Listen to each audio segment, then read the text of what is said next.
नमस्कार, lossy channel का Hindi channel lossy Bharat देख रहे हैं आप। मैं हूं आपके साथ शिप्रा शर्मा। आज हम बात करेंगे भारत के पड़ोसी देश नेपाल की। नेपाल उबल रहा है, आक्रोश है, नेपाल में आंदोलन हो रहा है, विद्रोह हो रहा है और ये विद्रोह हो रहा है नेपाल को एक बार फिर से हिंदू राष्ट्र बनाने के लिए।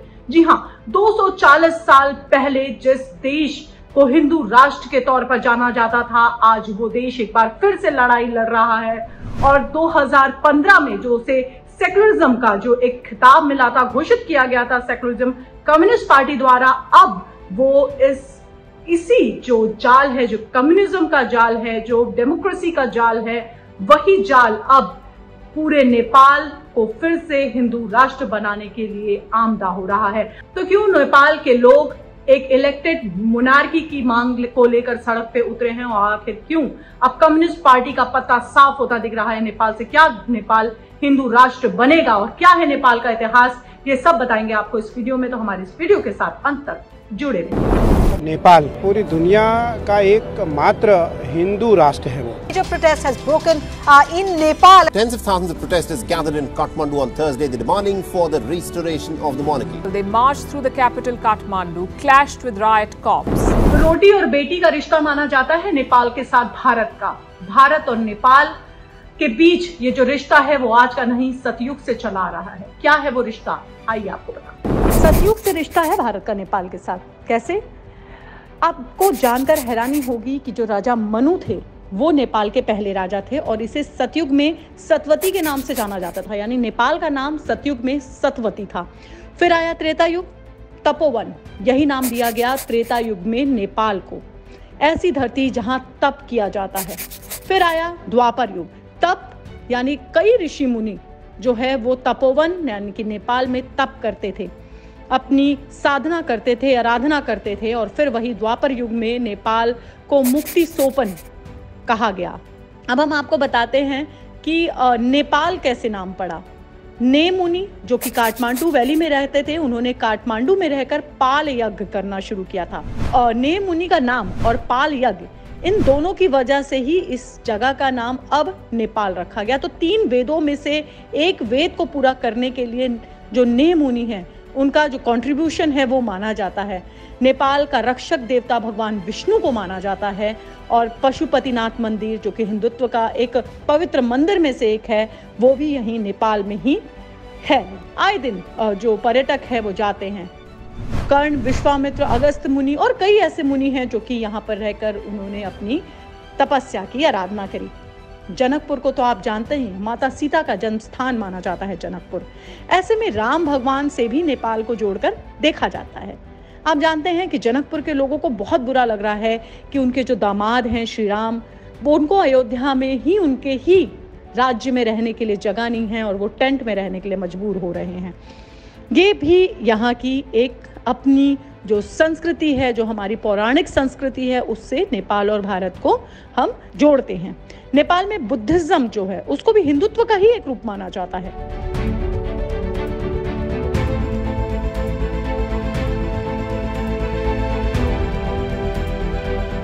और अब जब अयोध्या नगरी सज गई है और यहाँ पे भगवान श्री राम के प्राण प्रतिष्ठान की तैयारियां चल रही हैं, तो ऐसे में जनकपुर क्यों दूर रहेगा? अपनी बेटी दी है आखिर अयोध्या को। यहाँ के दामाद जब अपने महल में जाने की तैयारी कर रहे हैं, यहाँ पे इतनी तैयारियां चल रही हैं, तो जनकपुर से भी एक जत्था नेपाल की अलग अलग नदियों के पानी लेकर, जल लेकर अयोध्या पहुंच रहा है। भारत की तरह नेपाल भी हिंदू राष्ट्र हुआ करता था, लेकिन पॉलिटिकल उथल पथल के कारण इसको डेमोक्रेटिक राष्ट्र घोषित किया गया 20 साल पहले। लेकिन अब क्यों ये डेमोक्रेसी का ताज नेपाल नहीं पहनना चाहता है? क्या है राजनीतिक उथल पथल, आइए देखिए। 19वीं शताब्दी में नेपाल में राणा राज्य का उदय हुआ, लेकिन नेपाल के राणा काफी डोमिनेटिंग हुआ करते थे। वो अंग्रेजों के भी करीबी थे। यहाँ तक कि देश में जब 1857 की लड़ाई लड़ी गई आजादी को लेकर, उस वक्त भी राणाओं ने जो है वो अंग्रेजों का साथ दिया था। दोनों वर्ल्ड वार में भी ये लोग अंग्रेजों के सपोर्ट में रहे। 1950 का दौर में एक बड़ी लोकतांत्रिक विरोध से राणाओं को नेपाल की सत्ता से हटा दिया गया और तब राजा त्रिभुवन इसमें हीरो के तौर पे बाहर निकले। उन्हें ही नेपाल में मोनार्की के रूप में रखा जाता है। 1957 वो साल था जब राजा त्रिभुवन के बेटे ने राजा महेंद्र ने एक नया संविधान जारी किया और देश में पहला डेमोक्रेटिक चुनाव करवाया। इस इलेक्शन में नेपाली कांग्रेस पार्टी जो थी वो जीत हासिल करती है और विश्वेश्वर प्रसाद कोइराला सरकार बनाते हैं। लेकिन 1960 में राजा महेंद्र पार्लियामेंट हटवा देते हैं और फिर एक लंबी लोकतांत्रिक लड़ाई होती है और नेपाल जो है 1990 में राजा महेंद्र फिर वो देश में एक राजनीतिक बदलाव करते हैं और नई राजनीतिक रणनीति बनाते हैं जिसमें इलेक्टेड गवर्नमेंट तो रहेगी ही, लेकिन राजा के पास भी पावर मिलेगा। 1996 में कम्युनिस्ट पार्टी जो है वो लड़ाई शुरू करती है और वो कहती है कि ना वो राजा की मानेगी और ना ही सरकार की मानेगी, और पीपल्स वॉर के नाम से एक नई लड़ाई नेपाल में लड़ी जाने लगती है।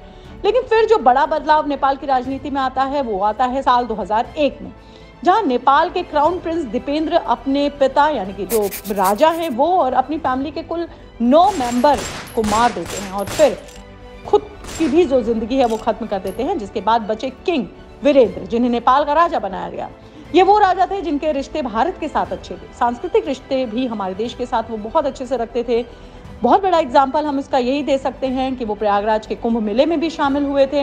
लेकिन फिर कम्युनिस्ट पार्टी का दबाव उन पर पड़ा और राजा ने अपने जो पावर हैं वो छोड़ दिए और नेपाल की सरकार राजा और कम्युनिस्ट पार्टी के साथ मिलकर एक पीस एग्रीमेंट साइन करती है। फिर साल 2008 जब एक फेडरल डेमोक्रेटिक रिपब्लिक नेपाल को घोषित किया जाता है और नेपाल को 240 साल की मोनार्की को खत्म करके प्योर डेमोक्रेटिक देश के बतौर देश घोषित कर दिया जाता है। लेकिन फिर साल 2015 जहां संविधान में नेपाल को एक सेक्युलर देश होने की बात कही जाती है जो कि किसी भी पीस एग्रीमेंट का हिस्सा नहीं थी। हालांकि यहाँ पर नेपाल के पास एक विकल्प और था और वो विकल्प था हिंदुस्तान के साथ जुड़ जाने का। जी हाँ, राजा त्रिभुवन ने उस वक्त नेहरू जी के पास एक प्रस्ताव भेजा था और इस प्रस्ताव में उन्होंने ये मांग करी गई थी कि नेपाल को भारत का एक हिस्सा बना दिया जाए, लेकिन नेहरू जी ने उस वक्त ऐसा नहीं किया। कारण क्या था? कारण ये बताया जा रहा है जो कि प्रणब मुखर्जी ने अपनी किताब में भी लिखा है कि Pranab Mukherjee has claimed that Nehru rejected the proposal to merge Nepal into India. Nehru ji जो थे वो रशिया के साथ अपने संबंध को बहुत अच्छा बना के रखना चाहते थे, क्योंकि उस वक्त जो आजादी की लड़ाई गोवा में लड़ी गई और जितने भी पुर्तगाली थे उनको भगाया गया। ऐसे में यूरोप जो है वो भारत की तरफ गलत नजर से देख रहा था और नेहरू जी नहीं चाहते थे कि यूरोप की नजरों में उनकी जो छवि है वो खराब हो। ये खुद खुलासा प्रणब मुखर्जी जो कि पूर्व राष्ट्रपति रह चुके हैं हमारे भारत के, उन्होंने अपनी किताब में लिखा है। आपको जानकर हैरानी होगी कि देश की कांग्रेस पार्टी ने चाइनीज कम्युनिस्ट पार्टी के साथ भी एक MOS साइन किया और ये वही दौर था जिस वक्त जो है वो नेपाल में कम्युनिस्ट पार्टी का जो दबदबा बनाने में आरोप लगाया जा रहा था कि भारत सरकारें उनका साथ दे रही हैं। आरोप सच थे या गलत, इसका भी खुलासा किया गया। लेकिन साथ ही यहाँ पर हम आपको एक और बात बता दें कि जैसे ही कम्युनिस्ट का राज नेपाल पर होता है, चीन की जो निवेश है वो लगातार नेपाल में बढ़ती चली जाती है। अलग अलग प्रोजेक्ट्स में चीन नेपाल को पैसा देता है और उस वक्त कम्युनिस्ट पार्टी के जो नेता थे वो चीन के साथ अपने रिश्ते गहरे कर रहे थे। तो राष्ट्रीयता, धर्म, संस्कृति और नागरिक बचाओ, जी हाँ, यही जो है वो स्लोगन दिया गया है इस पूरे आंदोलन का और इसकी जो अगुवाई कर रहे हैं वो नेपाल के बिजनेसमैन दुर्गा प्रसेन जी कर रहे हैं। प्रसेन जी चाहते हैं कि 2015 में जो कानून बना था और डेमोक्रेटिक नेपाल का, उसको हटा दिया जाए और 1990 में राजा वीरेंद्र ने जो कॉन्स्टिट्यूशनल मोनार्की का जो कानून बनाया था जिसमें कि एक जनता के द्वारा चुनी हुई सरकार होगी, राजा को भी पावर मिलेगी और साथ ही जो एक हिंदू राष्ट्र के साथ देश को आगे बढ़ाया जाएगा, उस तरीके की जो कानून 1990 में राजा वीरेंद्र ने बनाए थे, उसी कानून की बात जो है वो दुर्गा प्रसेन जो कि बिजनेसमैन है और नेता भी रह चुके हैं, वो ये बात कर रहे हैं। एक बड़ा असंतोष वहां में रह रहे हिंदू जो समाज है उस पर इसलिए भी है कि जब एक सेक्युलर राष्ट्र की घोषणा कम्युनिस्ट द्वारा की गई नेपाल में, तो उस वक्त जो कन्वर्जन है नेपाल में वो बड़ी संख्या में होने लगा है। कुछ ही सालों में कन्वर्जन की जो आबादी है वो एक बड़ी मात्रा में दिखाई देने लगी। 2018 में एंटी कन्वर्जन लॉ भी बना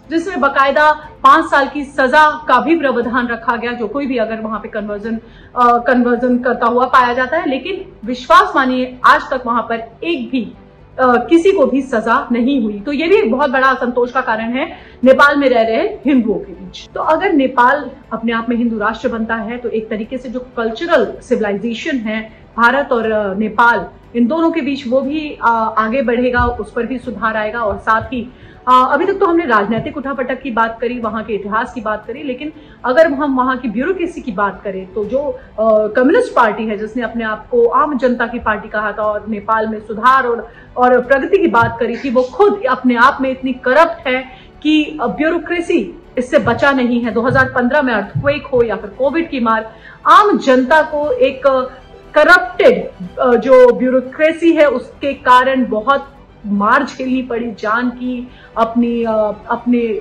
सामान की, हर किसी की जो मार है वो ब्यूरोक्रेसी के कारण उनको झेलनी पड़ी। सुप्रीम कोर्ट में भी हलचल चल रही थी। सुप्रीम कोर्ट के कुछ जज मिलकर सीजेआई को उनके पद से हटाना चाह रहे थे। सुप्रीम कोर्ट कई समय तक नेपाल का वो ऑपरेशन में नहीं रहा, वहां पे काम धाम ठप रहा। तो इस तरीके से ये जो पूरी व्यवस्था नेपाल की दिख कर आ रही है इतने सालों में, जो कम्युनिस्ट पार्टी ने इस देश को तहस नहस किया, इससे अब यहाँ की जनता निकलना चाह रही है। यहाँ की जनता ये चाह रही है कि अब वो जो है वो कॉन्स्टिट्यूशनल मोनार्की वहां पर स्थापित हो, एक हिंदू राष्ट्र वहां पर स्थापित हो, जिससे नेपाल आने वाले वक्त में भी भारत के साथ मिलकर अपने प्रगति की ओर आगे बढ़े। इस पूरे वीडियो पे आपकी क्या राय है? आप क्या सोचते हैं नेपाल को लेकर?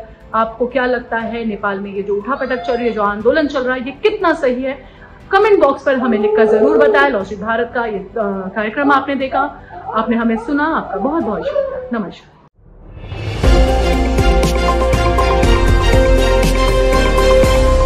लॉ स्ट्रीट भारत, राष्ट्र के हित में।